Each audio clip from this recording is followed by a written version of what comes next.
খেয়াল করুন, যারা গুনাহ করার পরে আল্লাহর কাছে তওবা করে। আমার নবী নবী সারা বিশ্বের নবী জনাবে মুহাম্মদুর রাসূলুল্লাহ সাল্লাল্লাহু আলাইহি ওয়াসাল্লাম বলেন, উঠারা ব্যক্তিকে যখন উঠিকে পেয়েছে, ওই উঠারা ব্যক্তি খুশির চোটে বলে ফেলেছে, হে আল্লাহ তুমি আমার বান্দা, আমি তোমার রব। হে আল্লাহ তুমি আমার বান্দা, আমি তোমার রব। কথা ঠিক আছে না ভুল আছে? কথা ভুল আছে। বলছে, হে আল্লাহ তুমি আমার বান্দা, আমি তোমার রব। আসলে তো হে আল্লাহ তুমি আমার রব, আমি তোমার বান্দা। বিশ্বনবী বললেন, লোকটা কত খুশি হলে এরকম বাক্য বলতে পারে এই পৃথিবীতে? তুমি সুদ খেয়েছো, ঘুষ খেয়েছো, জেনা করেছো, একবার তুমি মসজিদে এসে আল্লাহর সামনে কেঁদে যদি তওবা করতে পারো। বিশ্বনবী বললেন, উঠারা ব্যক্তি উঠ পেয়ে যতটা খুশি না হয়েছে, এই বিশ্বে পৃথিবীতে গুনাহ করার পরে কোন বান্দা যদি আল্লাহর কাছে তওবা করে, উঠারা ব্যক্তি উঠ পেয়ে যতটা খুশি না হয়েছে, আল্লাহ রাব্বুল আলামিন ওই উঠারা ব্যক্তির থেকে লক্ষ কোটি গুণ খুশি হয়েছেন। জোরে বলুন সুবহানাল্লাহ। বিশ্বনবী বলেছেন যে প্রত্যেকটা মানুষ হচ্ছে কি ভুলকারী। ক্লাসের মতো করে বুঝুন, এই মানুষগুলোকে সাধারণত দুই ভাগে ভাগ করা যায়। এক হচ্ছে নবী রাসূলগণ, আর দুই হচ্ছে সাধারণ লোক। তো নবী রাসূলদের ভুল হয়েছে, কিন্তু তাদের কোনো পাপ বা গুনাহ নাই, তাদের ভুল হয়েছে। আর সাধারণ যারা মানুষ, তাদের ভুল হয়েছে, তারা পাপ করেছে। কথা বুঝলেন না? তাহলে নবীদের ভুল হয়েছে, তাদের কোনো পাপ নাই, কিন্তু সাধারণ মানুষের ছোট বড় পাপ আছে না নাই? আছে। এক নম্বর কথা। নাম্বার দুই, এখানে যতগুলো লোক আমরা বসে আছি, মানুষের যতগুলো বৈশিষ্ট্য আছে, তার মধ্যে এটি একটি বৈশিষ্ট্য যে মানুষ ভুল করবে, পাপ করবে, এটাই স্বাভাবিক। বিশ্বের পৃথিবীতে নবী ছাড়া এমন পৃথিবীতে কোন মানুষ নাই বলতে পারবো না যে আমার গুনাহ বা ছোট বড় পাপ নাই। এই আছে আছে নেই। তাহলে মানুষের বৈশিষ্ট্য হচ্ছে ভুল করবে, পাপ করবে। নাম্বার তিন, বিশ্বনবী বলেছেন, হে পৃথিবীর মানুষ, তোমরা যদি ভুল না করতে, তোমরা যদি পাপ না করতে, তাহলে আল্লাহ তোমাদেরকে সরিয়ে দিয়ে এমন একটা জাতি সৃষ্টি করতেন, যে জাতিরা পৃথিবীতে ভুল করত, পাপ করত, এরপর আল্লাহর কাছে তওবা করত, ক্ষমা চাইতো, আল্লাহ তাদেরকে ক্ষমা করে দিতেন। কথা বুঝলেন না? তাহলে এই হাদিস থেকে আমরা বুঝতে পারলাম মানুষ ভুল করবে, পাপ করবে। কথা বুঝলেন না? নাম্বার পাঁচ, এখানে যতগুলো লোক আপনারা বসে আছেন, আল্লাহর যতগুলো সিফাতি নাম আছে, তার মধ্যে একটি নাম হচ্ছে গাফুর বা গাফফার। আছে না নাই? আল্লাহর সিফাতুল নামের মধ্যে একটি নাম হচ্ছে কি গাফুর বা গাফফার। তো গাফুর বা গাফফার শব্দের অর্থ হচ্ছে মাফ করনে वाला, ক্ষমা করনে वाला। এখানে যতগুলো লোক আমরা বসে আছি, আপনি যদি গুনাহ না করেন, আপনি যদি পাপ না করেন, আল্লাহ ক্ষমা করবেন কাকে? কথা বুঝলেন না? আপনি পাপ করবেন, গুনাহ করবেন, এই জন্য এই গাফুর বা গাফফার নামটার দাম আছে। কথা বুঝলেন না? তাহলে মানুষ গুনাহ করবে, ভুল করবে, এটা স্বাভাবিক। এই জন্য একজন বিখ্যাত দার্শনিক বলেছে যে মানুষ গুনাহ করার কারণে, পাপ করার কারণে জাহান্নামে যায় না। মানুষ জাহান্নামে যায় কেন? আল্লাহর কাছে ক্ষমা না চাওয়ার কারণে, আল্লাহর কাছে তওবা না করার কারণে। মানুষের তো এটা নেচার, মানুষের তো এটা বৈশিষ্ট্য, মানুষ ভুল করবে, পাপ করবে। সেই জন্য তিনি বলছেন যে মানুষ ভুল করার কারণে, পাপ করার কারণে জাহান্নামে যায় না। যায় কেন? আল্লাহর কাছে ক্ষমা না চাওয়ার কারণে, আল্লাহর কাছে তওবা না করার কারণে। তিনি একটা দলিল দিয়েছেন, আয়াতটা বললে আপনারা বুঝতে পারবেন। আমার উপস্থাপনা আয়াতের পরে শেষ হয়ে যাবে, খুব লক্ষ্য করুন। যে আয়াতটা বললে আপনারা বুঝতে পারবেন। শুধু আল্লাহর কাছে ক্ষমা চাইলেই গুনাহ করবে, এটা মানে স্বাভাবিক। কিন্তু আল্লাহর কাছে তওবা করলে ক্ষমা করে দিবেন কে? আল্লাহ।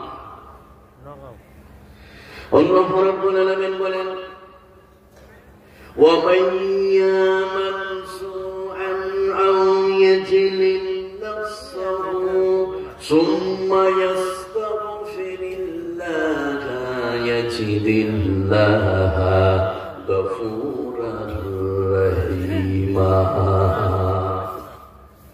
আল্লাহ রাব্বুল আলামিন বলেন, শোনো, এই বিশ্বে পৃথিবীতে তোমরা তোমাদের প্রতি জুলুম করেছো, এই বিশ্বে পৃথিবীতে তোমরা তোমাদের প্রতি অন্যায় করেছো, এই বিশ্বে পৃথিবীতে তোমরা এই পৃথিবীতে গুনাহ করেছো, পাপ করেছো। তোমরা আমার কাছে ক্ষমা চাও। আমার নাম হচ্ছে গফুরুর রহিমা।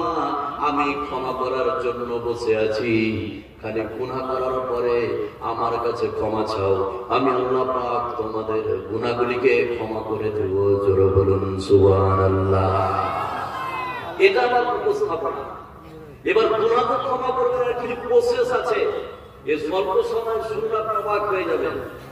এখানে যতগুলো লোক আপনারা বসে আছেন, খুব ভালো করে বুঝুন, আপনার জীবনের সঙ্গে মিলাবেন। কিছু গুনাহ মানুষ করে যেটা আল্লাহর সাথে সম্পর্কীয়, আর কিছু গুনাহ আছে মানুষ করে যেটা মানুষের সাথে সম্পর্কীয়। কথা বুঝলেন না? আবারও বলছি, ক্লাসের মতো করে বুঝুন। কিছু গুনাহ যেটা মানুষের সাথে সম্পর্কীয়, আর কিছু গুনাহ আছে যেটা আল্লাহর সাথে সম্পর্কীয়। তাহলে টোটাল মানুষ জীবনে যখন থেকে জ্ঞান হয়েছে আর যতদিন কবরে না যাবে ততদিন পর্যন্ত যা পাপ করেছে, কিছু গুনাহ আল্লাহর সাথে সম্পর্কীয় আর কিছু গুনাহ মানুষের সাথে সম্পর্কীয়। তাহলে এই দুই ধরনের গুনাহ যদি ক্ষমা করে নিতে পারে, তার অ্যাকাউন্টে আর কোনো গুনাহ থাকতে পারে? এই কথা বলুন, থাকতে পারে? পারে পারে না। পদ্ধতি শিখেলেন। এবার আপনাকে আমি বলি, প্রথম যেটা বলবো, আল্লাহর সাথে সম্পর্কীয় গুনাহ। এই গুনাহ, এখানে একটা অ্যাডিশনাল কথা বলি, আল্লাহর সাথে সম্পর্কীয় যেগুলো গুনাহ, এগুলো মানুষ ক্ষমা করতে পারবে না। কথা বুঝলেন না? আর মানুষের সাথে সম্পর্কীয় যেগুলো গুনাহ, ওটা আল্লাহ ক্ষমা করবেন না। কথাটা ক্লিয়ার? আল্লাহর সাথে সম্পর্কীয় গুনাহ মানুষ ক্ষমা করবে না, আর মানুষের সাথে সম্পর্কীয় গুনাহ আল্লাহ ক্ষমা করবেন না। এবার চলো, আল্লাহর সাথে সম্পর্কীয় গুনাহ কোনগুলি এবং কিভাবে ক্ষমা পাবে? আল্লাহর সাথে সম্পর্কীয় গুনাহ, নামাজ না পড়া। কার সাথে সম্পর্কীয়? আল্লাহর সাথে। সুদ খাওয়া, আপনার ধন দৌলত থাকার পরে হজ না করা, যাকাত না দেওয়া, বেপরোয়া হয়ে চলা, এগুলো হচ্ছে আল্লাহর সাথে সম্পর্কীয় পাপ। কথা বুঝলেন না? এই পাপ থেকে বাঁচার জন্য, এই পাপ থেকে তওবা করার জন্য তিনটি শর্ত। কয়টা বললাম? তিনটি শর্ত। নাম্বার 1, যে পাপটা, যে গুনাহ আপনি করছেন সেটাকে তাৎক্ষণিকভাবে ছেড়ে দিতে হবে, আর করা যাবে না। নাম্বার 2, এই পাপের জন্য আল্লাহর কাছে দারুণভাবে লজ্জিত হতে হবে। নাম্বার 3, এই পাপ করবো না বলে আল্লাহর সঙ্গে দৃঢ় প্রতিজ্ঞা করতে হবে। এই তিনটা শর্তকে কেন্দ্র করে কোন নারী পুরুষ যদি আল্লাহর কাছে তওবা করে, তাহলে আল্লাহর সাথে সম্পর্কীয় পাপ যতগুলো আছে সমস্ত পাপকে ক্ষমা করে দিবে কে? এই কথা বলুন, ক্ষমা করে দিবে কে? আল্লাহ। তাহলে এটা আবার বন্ধ রেখে দেন, আল্লাহর সাথে সম্পর্কে পাপ ক্ষমা হবে বলে দিলাম। এবার চলুন, বান্দার সাথে সম্পর্কীয় পাপ, এই পাপের জন্য 4টি শর্ত আছে। এই পাপ থেকে ক্ষমা পাওয়ার জন্য কয়টি শর্ত? 4টি শর্ত। এই শর্তগুলো একটি পরে বলছি, আগে চলুন মানুষের সাথে সম্পর্কীয় পাপ কোনগুলি, 2-1টা বললে আপনার অবাক হয়ে যাবেন। যতগুলো লোক আছেন আপনার জীবনের সঙ্গে আপনি মিলান, যে পাপগুলি আপনি করেছেন দেখি। আমি পরে বলছি 4টি শর্ত, এবার আমি বলি মানুষের সাথে সম্পর্কীয় পাপ কোনগুলি। নাম্বার 1, মানুষের সাথে সম্পর্কীয় পাপ, বোনের জমিকে আত্মসাৎ করে নিয়েছে। অনেক ভাই আছে না নাই? এই কথা বলে না, আছে না নাই? আপনার প্রতিবেশী আপনার জমির কাছে অন্যজনের জমি, শুধু 1 হাত নয়, শুধু 1 বিঘা নয়, শুধু আপনার 2 আঙুল নয়, শুধু 1 আঙুল জমিকে চেপে নিয়েছেন, 1 আঙুল জমিকে আত্মসাৎ করে নিয়েছেন। এবার ক্ষমা লেন, কিভাবে ক্ষমা নিচ্ছেন? এই তাহাজ্জুদ করে ক্ষমা হবে না। যেদের কার হক? এই কথা বলুন, কার হক? বান্দার হক, মানুষের হক। আপনি মসজিদকে যদি সিজদা করে করে খাল করে দেন, তবুও ক্ষমা, কথা বলুন, হবে না। যেটা বান্দার হক। এবার যারা জমিকে আত্মসাৎ করেছে, 1 আঙুল, 2 আঙুল, 3 আঙুল, তাদের ভয়ঙ্কর শাস্তি কি? এবার একটা আদেশ করতে বুঝতে পারবেন। তাহলে মানুষের 1 নম্বর হক, যারা বিশ্বের পৃথিবীতে মানুষের জমিকে আত্মসাৎ করে নিয়েছে, 1 নম্বর। হযরত সাঈদ ইবনে যায়েদ রাদিয়াল্লাহু তাআলা আনহু তিনি যেন হাদিসটি বর্ণনা করেন। তিনি বলেন, বিশ্বনবী বলেন, এই বিশ্বে পৃথিবীতে কোন ব্যক্তি যদি কোন মানুষের 1 বিঘা জমিকে আত্মসাৎ করে নাই, আল্লাহ রাব্বুল আলামিন ওই সব নারী পুরুষের জন্য কঠিন শাস্তিকে রেখে দিয়েছে। জোরে বলুন নাউযুবিল্লাহ। বিশ্বনবী বললেন, শুনে নাও, ফাইন্নাহু ইউতাওয়াকুহু ইয়াওমাল কিয়ামাতি মিন সাবি আরাদিন। বিশ্বনবী বললেন, এই পৃথিবীতে কোন মানুষ কোন ব্যক্তির যদি 1 বিঘা জমিকে আত্মসাৎ করে নাই, আল্লাহ রাব্বুল আলামিন কিয়ামতের ময়দানে তার গলার মধ্যে 7 তবক জমিনকে আল্লাহ পাক ঝুলিয়ে দিবে। জোরে বলুন নাউযুবিল্লাহ। 7 তবক জমিন তার গলায় ঝুলিয়ে দিবে। এখানে একটা শোনার কথা বলি, আমি কলকাতা মালদার কথা বলছি, আমার জেলা মালদা, সেখানকার একটা কথা বলি, তারা বুঝতে পারবেন। যারা বয়স্ক লোক আছে, আগে দেখতাম 10 বছর বা 20 বছর আগে যে ছোট্ট একটা বাঁশকে কেটে গরুর গলায় ঝুলিয়ে দেওয়া হতো, দেখেছেন আপনারা? এই কথাগুলো দেখেছেন? সেটাকে কি বলা হয়? ঘটনা। আমাদের বাংলা ভাষায় কি ঘটনা? এবার আপনাকে বলি, একটু খেয়াল করুন। তাহলে একটা গরুর গলায় একটা ছোট্ট বাঁশকে কেটে ঝুলিয়ে দেওয়া হতো। কেন? বদমাইশ গরু, খারাপ গরু, আপনি ধরতে গেলে টাক মারে, আপনি ধরতে গেলে দড়িয়ে পালিয়ে যান। এই জন্য শাস্তি স্বরূপ তার গলার মধ্যে ছোট্ট একটি বাঁশকে কেটে ঝুলিয়ে দেওয়া হতো, যে দৌড়ালে যেন তার পায়ে লাগে। আছে না নাই? তো ঠিক এই বিশ্বের পৃথিবীতে যারা হারাম, যেই বাটা আপনার অন্যের জমিকে আত্মসাৎ করেছে, কিয়ামতের ময়দানে আপনার 7 তবক জমিনকে তার গলার মধ্যে ঝুলিয়ে দেওয়া হবে, গরুর গলায় যেরকম ঘটনা না হয়। নাউযুবিল্লাহ বলবেন না? তাহলে মানুষের হক 1 নম্বর করলাম। নাম্বার 2, একটু দিকে খেয়াল করুন, যতগুলো লোক আপনারা বসে আছেন, মানুষের 2 নম্বর হক। আপনারা বিরক্ত হচ্ছেন কি? এই বিরক্ত হচ্ছেন? একটু খেয়াল করুন এদিকে। তাহলে মানুষের 2 নম্বর হক, 1 নম্বর তো বললাম। নাম্বার 2, 20 বছর থেকে আপনি দোকান দিচ্ছেন, দোকান, ভালো করে শুনুন, 20 বছর থেকে দোকান দিচ্ছেন, আপনি শুধু 50 গ্রাম 25 গ্রাম করে দাড়ি মেরেছেন। এবার ক্ষমালেন তো কিভাবে নিচ্ছেন? আপনি 10 বছর থেকে গরু ব্যবহার করছেন, 10 বছর থেকে আপনি 50 গ্রাম করে আপনি মাংস কম দিয়েছেন দাড়িতে। এবার ক্ষমালেন তো? তাহাজ্জুদ পুরো ক্ষমা হবে না। যেহেতু এটা কার হক? এই কথা বলুন, এটা কার হক? মানুষের হক, বান্দার হক। আপনি যদি 5000 করে হজ করেন, তবুও কথা বলুন ক্ষমা হবে না। এটা হচ্ছে মানুষের হক। যারা এইভাবে দাঁড়িয়ে মেরেছে, মানুষের হক মেরেছে, তাদের ফলাফল কি? এবার একটা হাদিস করলে বুঝতে পারবেন। যতগুলো লোক আছেন, খালি একটু খেয়াল করুন, একটু মনোযোগ দেন, তাহলে বুঝতে পারবেন। আল্লাহ রাব্বুল আলামিন বলেন, ওয়াইলুল লিল মুতাফফিফিন আল্লাযীনা ইযা ক্তালু আলান নাসি ইয়াস্তাওফুন ওয়া ইযা কালুহুম আও ওয়াদানুহুম ইউকসিরুন আলা ইয়াযুন্নু উলাইকা মাবসুর। আল্লাহ রাব্বুল আলামিন বলেন, শুনে নাও, এই বিশ্বের পৃথিবীতে ওই সব লোকদের জন্য ধ্বংস। এই পৃথিবীতে তারা ওজন নেওয়ার সময় বেশি বেশি করে ওজন নিয়েছে, আর ওজন দেওয়ার সময় কম কম করে দিয়েছে।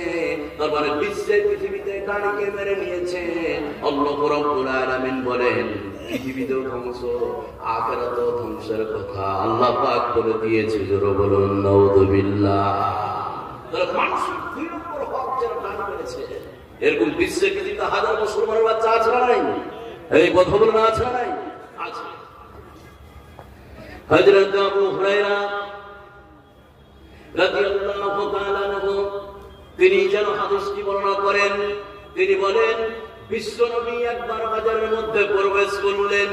বাজারের মধ্যে প্রবেশ করে বিশ্বনবী একটি খাবারের স্তূপে হাত ঢোকালেন। যখনই হাতটাকে টানলেন, নবীজি দেখলেন খাবারের স্তূপের ভিতরটা ভিজা। বিশ্বনবী বিক্রেতাকে বলল, ও বিক্রেতা, তোমার খাবারের স্তূপের ভিতরটা ভিজা কেন? বিকৃত বিশ্ব নবীকে বললেন আসাবাতুহুস সামাউ ইয়া রাসূলুল্লাহ, ও আল্লাহর নবী, ও দয়ার নবী, বৃষ্টি হয়েছে, বৃষ্টির পানিতে ভিজেছে। বিশ্বনবী বললেন তুমি ভিজাটা ওপরে রাখলে না কেন? বিশ্বনবী বললেন শুনে নাও, মান কাসা ফালাইসা মিন্না, এই বিশ্বে পৃথিবীতে মানুষকে যারা ধোঁকা দেয়, এই বিশ্বে পৃথিবীতে মানুষের সঙ্গে যারা প্রতারণা করে, তারা আমার দলভুক্ত নয়, তারা আমার দলভুক্ত নয়, তারা আমার দলভুক্ত নয়। জোরে বলুন নাউযুবিল্লাহ। নাম্বার 3, মানুষের হক। আপনি সব ভুলে যান আমার কথা। আমার আগে তিনি কথা বলছিলেন, ওনার ছাত্র হওয়ার আমার যোগ্যতা নাই যে কথা বলে, কিন্তু আমি দুটো কথা শিখেছি। মাদানী সাহেব বলেছেন অত্যন্ত দামি কথা, কিন্তু আমি যখন দূর থেকে না আসতাম তার বক্তব্য দিতাম আজকে। সত্যি আপনাকে বলছি, দুটো কথা শিখেছি। এবার শুনুন, একটু খেয়াল করুন। নাম্বার 3, মানুষের হক। হ্যাঁ, এদিকে খেয়াল করুন। মানুষের 3 নম্বর হক। আমি যতগুলো কথা বললাম সব ভুলে যান, কিন্তু এই কথাটা মনে রাখবেন। সেটা কি? 3 নম্বর হক। যারা জনগণের মালকে আত্মসাৎ করে, বিশ্বে পৃথিবীদের লোক আছে না নাই? আছে। কত আপনি মসজিদ দিবেন, এই মসজিদের কত আপনি লোক নেবেন? আপনার যারা সভাপতি, কেসিয়াতা, মসজিদের যারা কমিটি আছে, তারা মসজিদের টাকা আত্মসাৎ করেছে, আছে না নাই? মসজিদের টাকাতে শুধু 1 টাকা দেখে 1 কাপ চা খেয়েছেন। এবার ক্ষমা দেন তো, তুমি যে চা খেয়েছো, একটা মাদ্রাসার টাকা দিয়ে, জনগণের টাকা থেকে 1 কাপ চা খেয়েছো, কত আপনি নেতা নেবেন? যান রাস্তায় কত নেবেন? রাস্তার টাকা দিয়ে 1 টাকা দেখে চা খেয়েছেন, কালকের টাকা দিয়ে 1 টাকা দিয়ে চা খেয়েছেন। এবার ক্ষমা দেন তো।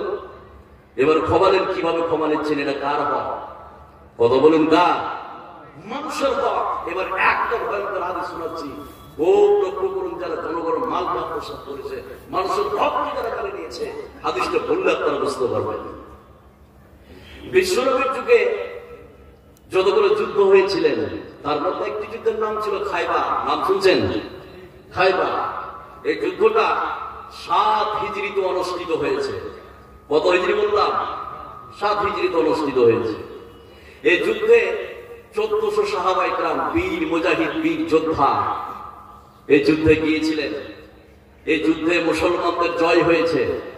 এবার যুদ্ধ শেষ হওয়ার পরে বিশ্বনবীর সম্মুখে সাহাবা ইকরাম বলছিলেন এইভাবে, বিশ্বনবীকে বললেন, ইয়া রাসূলুল্লাহ, ফুলান শহীদ, ইয়া রাসূলুল্লাহ, অমুক ব্যক্তি শহীদ, ইয়া রাসূলুল্লাহ, অমুক ব্যক্তি শহীদ, ইয়া রাসূলুল্লাহ, অমুক ব্যক্তি শহীদ। এইভাবে সাহাবা ইকরাম বিশ্বনবীর সম্পর্কে বলছিলেন। এমন সময় অন্য একজন সাহাবীর নাম নিলেন, ইয়া রাসূলুল্লাহ, অমুক ব্যক্তি শহীদ। তখন বিশ্বনবী রেগে গেলেন, আল্লাহ, ও কখনো শহীদ হতে পারে না। ইন্নী রাআইতুহু ফিন্নার, আমি তাকে জাহান্নামের মধ্যে জ্বলতে দেখছি। নাউযুবিল্লাহ বলবেন না? এবার হাদিসটা কমপ্লিট বলছে, একটা খেয়াল করুন, যারা জনগণের মালকে আত্মসাৎ করেছে। আমার নবী, আপনার নবী, সারা বিশ্বের নবী জনাবে মুহাম্মদুর রাসূলুল্লাহ সাল্লাল্লাহু আলাইহি সাল্লামের সাহাবী বিশ্বনবীর সঙ্গে ছিলেন। বিশ্বনবীর পক্ষ নিয়ে যুদ্ধ করেছে, ইসলামের পক্ষ নিয়ে যুদ্ধ করেছে, কাফেরদের বিপক্ষে তলোয়ার করেছে। এরপর বিশ্বনবী বললেন, ইন্নী রাআইতুহু ফিন্নার, আমি তাকে জাহান্নামের মধ্যে জ্বলতে দেখছি। কেন বললো? শুধু বাইতুল মাল থেকে, জনগণের মাল থেকে চাদর চুরি করার কারণে বিশ্বনবী জাহান্নামী বলেছে। জোরে বলুন নাউযুবিল্লাহ। তাহলে বিশ্বনবীর সঙ্গে ছিলেন, ইসলামের পক্ষ নিয়ে যুদ্ধ করেছে, শুধু বাইতুল মাল থেকে, জনগণের মাল থেকে একটা চাদর চুরি করার কারণে বিশ্বনবী বললেন, ইন্নী রাআইতুহু ফিন্নার, আমি তাকে জাহান্নামের মধ্যে জ্বলতে দেখছি। এটা চাদর চুরি করার কারণে বিশ্বনবী তাকে জাহান্নামী বলে ঘোষণা করেছে। জোরে বলুন নাউযুবিল্লাহ। এবার আপনি বলুন, মাদ্রাসা টাকা খেয়েছেন জনগণ, বলুন আপনার কি হবে? মসজিদের টাকা দিয়ে চা খেয়েছেন, বলুন আপনার কি হবে? জনগণের টাকা দিয়ে, আপনার রাস্তার টাকা দিয়ে আপনার চা খেয়েছেন, ফ্যামিলি চালিয়েছেন, বলুন এবার আপনার কি হবে? নাম্বার 4, ভালো করে শুনুন, যতগুলো লোক আপনারা আছেন, 4 নম্বর হক মানুষের, সেটা কি? বিশেষ করে যারা পিতা আছে তাদেরকে আমি বলছি ভালো করে শুনুন, তারপরে হাদিসটা বলবো খুব মনোযোগ, তাহলে বুঝতে পারবেন না। এখানে যতটুকু আপনারা বসে আছেন দেখুন সন্তানদের কিভাবে হক করে পিতারা, এরকম বিশ্বের পিতা আছে না নাই? এই কথা বলে না আছে না নাই? আছে। সেটা কেমন? 20 বিঘা জমি, ভালো করে মনে রাখুন, 20 বিঘা জমি, এক ছেলে এক মেয়ে। এবার ছেলেকে দিয়েছে 18 বিঘা আর মেয়েকে দিয়েছে 2 বিঘা। আর আপনার চাই দোকানে সকালবেলা গল্প করছে যে সামনেবার আমি হজে যাবো, বলে জমি জায়গা যা বেড় ছিল সব মেরে দিয়েছি। কি করেছো? ছেলেকে দিয়েছে 18 বিঘা আর মেয়েকে দিয়েছে 2 বিঘা। তোমার এই হজ আপনার এখানে থেকে যাবে, গুহাটি থেকে যাবে, এয়ারপোর্ট থেকে আর যাবে না। এরকম পিতা আছে না নাই? আছে। আরেকটি সূক্ষ্ম যেটা সন্তানদের করতে হক নষ্ট করেছে পিতা মাতা। 2 সন্তান, এক সন্তানকে পাঠিয়েছে সৌদি আরব খাটতে, 10 বছর সৌদি আরব থেকে টাকা পাঠিয়েছে বাবার অ্যাকাউন্টে। আর একটা ছেলেকে মাস্টার পড়িয়েছে, চাকরি পেয়েছে। ভালো করে শুনুন। এবার 10 বছর ওখানে থেকে প্রতিদিন টাকা পাঠায় বাবার অ্যাকাউন্টে, আর ওই টাকা উঠছে বাপ কিনে জমি কিনে। এবার ও যখন 10 বছর পরে বাড়ি আসছে, এসে বিয়ে করবে তো মোহরের টাকা নাই। আছে না নাই? কথা বলুন। আছে। এবার বাপ যখন অসুস্থ, বলে তোরা 2 ভাই জমিকে ভাগ করলে আদাদি করে, যাকে পড়িয়ে মাস্টার করিয়েছে তার টাকা একটাও নাই জমিতে, সম্পূর্ণ টাকা ওর ছেলে যাকে সৌদি আরব পাঠিয়েছে, ওর বাপের অংশ নাই ওই টাকাতে, ওই জমিতে টাকা দেয়নি ওর বাপ, সম্পূর্ণ ওই ছেলের টাকাতে জমি কিনেছে। এবার বলছে তোরা 2 ভাই ভাগ করলে আদাদি করে। আছে না? এই কথা বলে আছে না নাই? সূক্ষ্ম অপরাধ করেছে বাপ ও সন্তানের উপর। এবার কমালেন তো। এবার একটা হাদিস শোনাচ্ছি আপনাকে, তাহলে একটু মনে রাখতে। নুমান বিন বাসির রাদিয়াল্লাহু তাআলা আনহু, প্রখ্যাত সাহাবী, বাসির রাদিয়াল্লাহু তাআলা আনহুর 2 জন স্ত্রী। ভালো করে শুনুন। এখানে যতগুলো লোক আছেন কারোর কি 2 জন স্ত্রী আছে? এরকম আছেন ভাই কেউ? আপনারা লজ্জাতে হাত উঠান না, কিন্তু 2 জন স্ত্রী রাখা তো শুনিও নয়। কিন্তু সমাজে যে একটা নিয়ম হয়ে গিয়েছে যে স্ত্রী কারো যদি 2 বা 3টে থেকে যায় তবে নিশ্চিত ও সারা খারাপ, ওই জন্য 2 জন 3 জন স্ত্রী আছে না নাই? এটা কোরআনের আইন।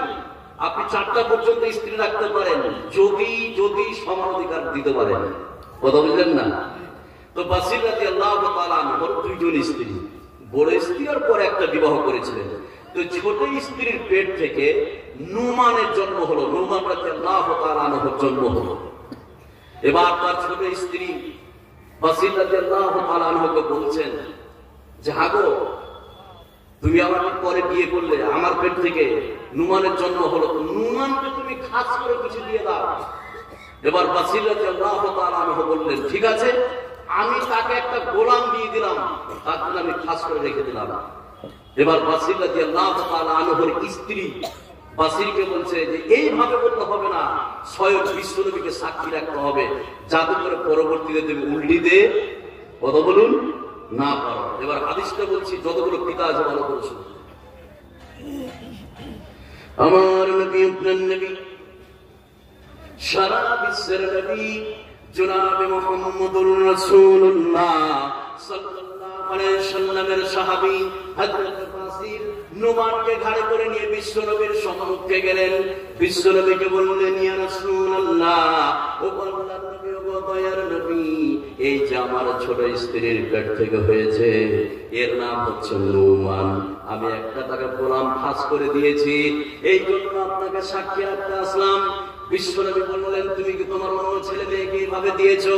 বাসির রাদিয়াল্লাহু তাআলা আনহু বললেন ইয়া রাসূলুল্লাহ, অন্য ছেলে মেয়েদেরকে দিইনি। বিশ্বনবী বললেন বাসির শুনে নাও, ইত্তাকিল্লাহ, আল্লাহকে তুমি ভয় করো, তুমি আমাকে সাক্ষী রাখতে এসেছো। বিশ্বনবী বললেন ফালা আসহাদু আলা জাওরিন, এই বিশ্বে পৃথিবীতে কোনো অন্যায় কাজের সাক্ষী থাকতে পারি না। আজকে তুমি এখান থেকে চলে যাও, আর এইভাবে তুমি প্রত্যেকটা ছেলে মেয়েকে দাও। ছোড়ে বলুন সুবহানাল্লাহ। তাহলে এই যে হকের কথা বললাম, মানুষের বান্দার হক কিভাবে ক্ষমা দিবেন, এর 4টি পদ্ধতি, 4টি শর্ত। কয়টি বললাম? 4টি। ভালো করে শুনুন। নাম্বার 1, যার আপনি হক মেরেছেন যে কোনো মূল্যে আপনাকে ফিরিয়ে দিতে হবে। এবার আপনি বলবেন মৌলানা সাহেব 10 বছর আগে আমি 2 বিঘা জমি একজনের মেরেছিলাম 10 বছর আগে, আজকে আমি ফকির হয়ে গেছি, কি করে দেব? তার কাছে ক্ষমা চান, হাত ধরে তার কাছে কি ক্ষমা চান, বলে মরে গেছে তার আত্মীয়স্বজনের কাছে ক্ষমা চান। আর যতটা পারবেন যদি সমপরিমাণ দান করতে পারেন করবেন। তাহলে 1 নম্বর শর্ত হচ্ছে যে কোনো মূল্যে সেটাকে কি করতে হবে? সমাধান করতে হবে। ফিরিয়ে দেন, হাত ধরে মাপলেন, আপনাকে করতে হবে। নাম্বার 2, এরকম আর হক মারা যাবে না, বন্ধ করে দিতে হবে, একদম স্টপ, আর করা যাবে না। নাম্বার 3, এই গুনাহের জন্য দারুণভাবে লজ্জিত হতে হবে। নাম্বার 4, এই গুনাহ করব না বলে আল্লাহর সঙ্গে দৃঢ় প্রতিজ্ঞা করতে হবে। এই 4টা শর্তকে কেন্দ্র করে কোন নারী পুরুষ যদি আল্লাহর কাছে ক্ষমা চাই, মানুষের সাথে সম্পর্কে যে পাপ আছে সেটাকে ক্ষমা করে দিবে কে? কথা বলুন, আল্লাহ। তাহলে 2 ধরনের গুনাহ ক্ষমা হয়ে গেল, আপনার আমার অ্যাকাউন্টে আর কোনো গুনাহ নাই। এবার এখানে যতগুলো লোক আপনারা বসে আছেন, যতগুলো আপনার পাপ হোক, যদি তওবা করেন ক্ষমা করে দিবে কে? কথা বলুন, আল্লাহ। 2টা হাদিস বলছি, খুব ভালো করে শুনুন। এখানে যতগুলো লোক বসে আছেন, তাহলে প্রথমে যেটা বলেছিলাম, আল্লাহর সাথে সম্পর্কে পাপ ক্ষমার জন্য কয়টি শর্ত? 3টি। আর বান্দার সাথে সম্পর্কে পাপের জন্য শর্ত কয়টি ক্ষমার? 4টি। তাহলে এই শর্তগুলোকে কেন্দ্র করে যদি তওবা করেন ক্ষমা করে দিবে কে? আল্লাহ। আল্লাহ বলছেন জেনা করেছিস, চলায়। কয়টা? 2টা, 3টা, 5টা, 10টা, 100টা। আল্লাহ বলছেন চলায়, শুধু আমার কাছে তওবা করতে গুনাহকে আমি ক্ষমা করে দেব। সুবহানাল্লাহ বলবেন না? এর প্রমাণ একটা হাদিস বলছি, ভয়টা যতগুলো লোক আছেন, তাহলে একটু খেয়াল করুন, তাহলে বুঝতে পারবেন। আমার নবী প্রেম নবী সারা বিশ্বের নবী জনাবে মুহাম্মদুর রাসূলুল্লাহ সাল্লাল্লাহু আলাইহি সাল্লামের কাছে একজন জেনাকারী মহিলা আসলেন। আসার পরে বিশ্বনবীকে বললেন, ইয়া রাসূলুল্লাহ, ও আল্লাহর নবী, ও দয়ার নবী, আমি জেনা করেছি, আপনি আমাকে জেনার শাস্তি দেন। বিশ্বনবী বারবার করে মুখ ফিরিয়ে দিচ্ছেন। মহিলাটি বিশ্বনবীকে বারবার করে বলছেন, ইয়া রাসূলুল্লাহ, ও আল্লাহর নবী, ও দয়ার নবী, আমি জেনা করেছি, জেনা করার ফলে আমার পেটে বাচ্চা এসেছে, অতএব আপনি আমাকে শাস্তি দেন। জোরে বলুন নাউযুবিল্লাহ। বিশ্বনবী বললেন, তুমি জেনা করেছো, তোমার পেটে বাচ্চা এসেছে, তোমার আজকে বিচার হবে না। দেখুন, তোবার মতো তওবা করতে যে কোনো গুনাহকে ক্ষমা করে দিতে পারে কে? কথা বলুন, আল্লাহ। এবার আজকে হবে না, কেন? যে তুমি পাপ করেছো, তুমি ভুল করেছো, তোমার সন্তান কোনো ভুল, কথা বলুন, করেনি। তুমি বাড়ি ফিরে যাও, যেই দিন তোমার বাচ্চা প্রসব হবে সেই দিন তুমি আসবে, তোমার জেনার বিচার আমি বিশ্বনবী করে দেব। এবার মহিলাটি ফিরে গেলেন। এবার ফিরে যাওয়ার পরে যেই দিন বাচ্চা প্রসব হয়েছে, পৃথিবীতে যেই দিন বাচ্চা এসেছে, এবার ওই মহিলাকে একটা কাপড়ে জড়িয়ে বাচ্চাকে নিয়ে বিশ্বনবীর সম্মুখে উপস্থিত। ইয়া রাসূলুল্লাহ, এই যে আমার চেনার ফসল, আপনি আমাকে শাস্তি দেন। বিশ্বনবী বললেন, আজকেও হবে না। তার কারণ তোমার সন্তান তোমার উপর একটা হক রেখে দিয়েছে, ওই হকটা তোমাকে পূরণ করতে হবে। সেটা কি? তোমার সন্তানকে দুধ পান করাতে হবে। যেই দিন তোমার সন্তান কিছু খেতে শিখবে, সেই দিন তুমি আসবে, তোমার জেনার বিচার করে দেব। এবার মহিলা সেই দিন ফিরে গেলেন। এবার যেই দিন বাচ্চাটি খাবার খেতে শিখেছে, মহিলাটি বাচ্চাটির হাতে একটা খাবারের টুকরো দিয়ে বিশ্বনবীর সম্মুখে উপস্থিত হলেন। ইয়া রাসূলুল্লাহ, এই যে আমার বাচ্চা খাবার খেতে শিখেছে। এবার বিশ্বনবী বাচ্চাটাকে দিলেন, একজন সাহাবীকে দিলেন। এবার বিশ্বনবী ঘোষণা করলেন, দেখুন, তওবার মতো তওবা করলে যদি বড় আপনি পাপ করেন ক্ষমা করে দিবে কে? আল্লাহ। এবার হাদিসটা কমপ্লিট বলছি, যতগুলো তওবা আপনারা আছেন তাহলে একটু খেয়াল করুন। আমার নবী প্রেম নবী সারা বিশ্বের নবী জনাবে মুহাম্মদুর রাসূলুল্লাহ সাল্লাল্লাহু আলাইহি সাল্লাম বাচ্চাটাকে একজন সাহাবীকে দিলেন। বিশ্বনবী পারমিশন দিলেন, এই মহিলাকে ফাঁকা ময়দানে চলে যাও, আর এই মহিলার কোমর পর্যন্ত বেঁধে দাও, আর চারিদিক থেকে ইট পাথর ঢের ছুড়ে মহিলাকে দুনিয়া থেকে শেষ করে দাও। বিশ্বনবীর যখন পারমিশন দিলেন, এই সাহাবায়ে কেরাম মহিলাটাকে ফাঁকা ময়দানে চলে গেলেন। যাওয়ার পরে মহিলার কোমর পর্যন্ত ফেলে দিল। এবার চারিদিক থেকে ইট পাথর ঢের ছুটতে আরম্ভ করলো। একজন সাহাবী একটি পাথর উঠিয়ে মহিলার মাথাকে কেন্দ্র করে ছেড়েছে। মাথা ফেটে রক্ত ফিনকি দিয়ে একজন সাহাবীর গায়ে পড়েছে।